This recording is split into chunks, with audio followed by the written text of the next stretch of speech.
working on trying to start an IV lounge. What else have we done? There should be another thing here. Talk for a second while I try to find this.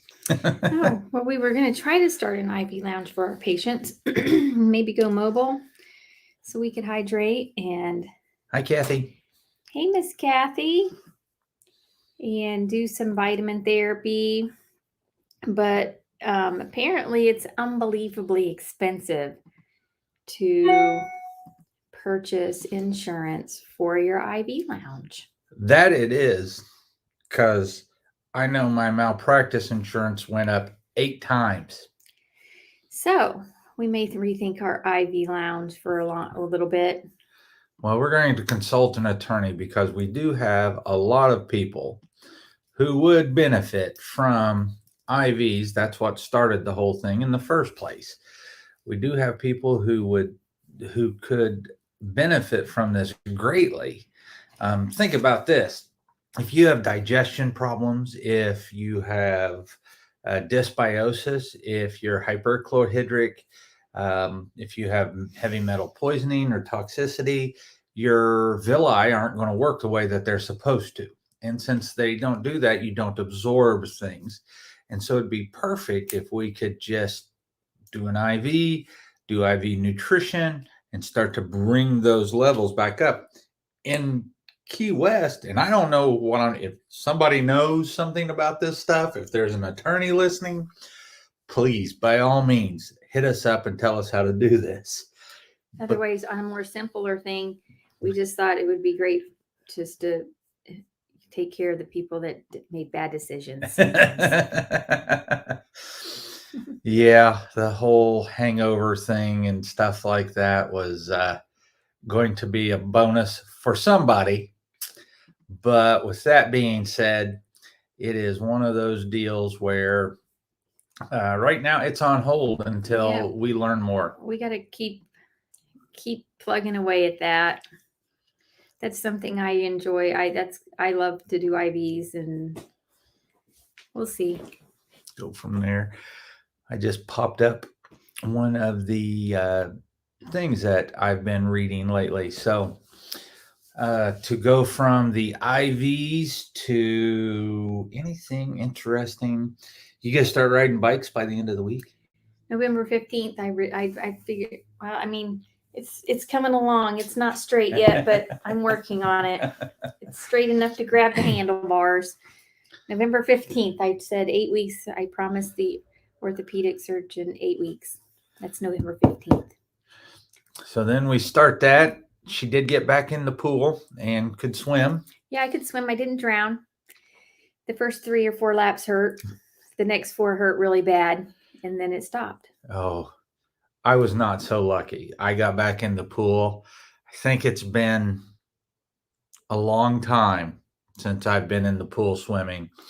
And for some reason, my mind said I could just whip out 1,000 yards like I've done over and over and over again. And I think I got 200 yards in and my back started to cramp. So I just have been away from exercising. And I didn't get that much done. I only got 16 laps. He did 40. 40, yeah. I used to do 40, but I wasn't going for speed. I was just going for extension of the arm. But I couldn't swim straight most of the time. For some reason, she's pulling to one side. Anyway, so something that I'm always reading and always looking, and I just finished up another advanced practice module with the Institute for Functional Medicine. And this one was all on GI health. And one of the companies there was called Omnibiotic. And they've been in Europe, where Europe has used probiotics for lots of time. I mean, they have strain specific. They have done lots of research on this. And so they were talking about that. So I was like, I'll open up an account with Omnibiotic and I'll check it out. So they sent me this article. And this article is the effects of multi-strain species probiotics supplement, and the patients did it for 12 weeks. And in 12 weeks, it helped the cardiometabolic profiles. So, what's a cardiometabolic profile? A cardio is heart, metabolic is how your body metabolizes things and how well it runs. And do you switch from ketones to glucose easily? Do you produce enough ATP? Does your insulin do all right? All of this stuff. And so in America, we have just incredible amounts of cardiovascular risk and problems. And so they used Omnibiotics multi-strain probiotic for this. This was their test. And they did 12 weeks of supplementation. And this thing that you see right here, this endotoxin, the endotoxin is one of those things that we call them also lipopolysaccharides. And the lipopolysaccharides are what causes leaky gut. So if we can keep high levels of lipotoxins down, then we can actually help the gut repair and not cause autoimmune issues and things of that nature. And so they went for 12 weeks. And when you read the word naive type 2 diabetic mellitus, so that naive means the only thing they did was they took this probiotic. And when they took the probiotic, what ended up happening is they saw that the insulin resistance, this HOMA-IR, the insulin resistance helped out. It reduced abdominal adiposity, so basically the spare tire. And all they did was add this. It also changed the cholesterol profile, and it helped with, I forget, something else too. But in the first part of this, the only thing they're talking about is the insulin resistance and the waist to hip ratio. So if you read or listen to any of the new studies coming out, they all say the same thing. Probiotics do not take up residence. When you're taking these things, they don't just populate the gut. So it's not a weed, feed, and seed, or weed, seed, and feed. It is these things come in and they're kind of transient in nature. So the way that they say that these things work is it's kind of like a placeholder. And if you have a lot of dysbiosis, when you start to take probiotics, they do come in transiently, and they will start to make space in your gut for your other probiotics to come back. And that's why we use prebiotics.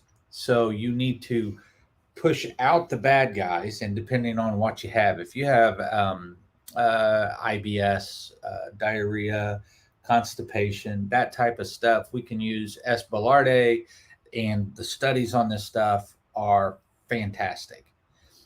So I am going to do everybody's going to get to see my measurements, and I took them today, and oh, holy crap, I have let myself go. It's what happens when you sit behind a desk trying to figure out how to do websites and advertising. Well, we haven't rode our bicycle in almost 7 weeks. Yeah. And so outside exercise has been foreign to me. But I'm going to bring this in, and I took my BIA today. I did not take my bioimpedance analysis. So I put pads on the hands and on the feet, and I run these currents through there. It tells me, and it told me I was toxic because my water is way off. I can probably thank cupcakes and cakes and cake pops and Halloween and birthday parties for that, because I don't just go a day. That stuff lingers around the house, and I'm the Hoover. So we're going in, and I'm taking all the metrics that they said. Waist, hip. I've looked at my toxicity. I've seen that it's up. We took blood today to look at my cholesterol profile. I hope I didn't screw that up too terribly bad. And then I'm going to run with this for 12 weeks. I'm going to see how it does. And then after I run with it for 12 weeks, if it's palatable and it doesn't have funky texture and taste, she's going to go through it. And they say these guys were naive, so they were doing nothing else. They were Saudis, so they were in Saudi Arabia. Don't know what kind of diet they have. I don't think they have as poor of a diet as we do with the Western diet. But they still had diabetes, so there was something not right. That's true. So with that being said, we don't know what diet they had. And we actually have a really good diet when we don't have holiday. We're human, just like you. Yeah. It comes and it goes and it comes and it goes. So I'm not real happy with my weight right now or my waist, but I can go back to doing this is my thought process. We shouldn't have to work so hard to be healthy. And one of the foundational things that we see in people who are thin and who are healthy, people can be celiac disease and be thin and they are not healthy. I'm talking about a healthy, thin person. Their alpha diversity is huge. And I have yet to test anybody in this clinic that has this alpha diversity. And everybody looks kind of phenotypically the same. So we all have our apple shape if we're guys, and we're all pears if we're women. And that's just what happens. So we are taking other steps because we've planned our garden. We've got everything laid out. So we are going to be growing our own vegetables as well. So we're all in. We're going to get real frugal. Yep. Go off grid as much as we can. I'm going to put on my tinfoil hat. And so that's kind of what I'm doing to test myself.